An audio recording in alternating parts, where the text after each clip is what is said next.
I don't know if you've ever heard of this, but it's called food loaf. And basically, what happens is, say they pass out the meal, and you decide I'm not going to give the milk carton back.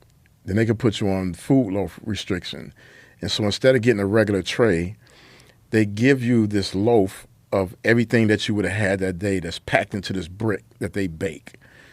And so just imagine them just grinding all your food up, your mashed potatoes and chicken patty and string beans, and then baking it into a little brick. And then being like, okay, that's your meal for the day. Now, that's what the meal is supposed to be, but what actually happens is they take all the leftover food from that week. We cook that with oatmeal and jello so it actually stays together, and they bake it into these bricks. And they put it into the freezer, and then when somebody's on food loaf, they'll send over to the child hall.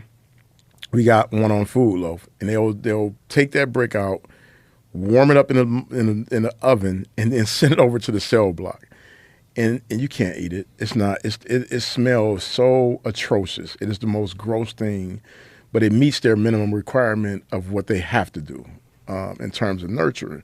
So in terms of nourishment, so what I would do is like 3 days, I would just fast, and I would just drink water, and I would use my cough drops, and I was doing that because I was preparing myself for if they just decided to make up a lie and be like, oh, he didn't give us back the card, or he threw some food on us, and then I'm physically conditioned to go without food and not suffer, right? And then I realized that when I started to do it, that it actually had these spiritual and these psychological effects that were like benefits I didn't know I needed or was looking for.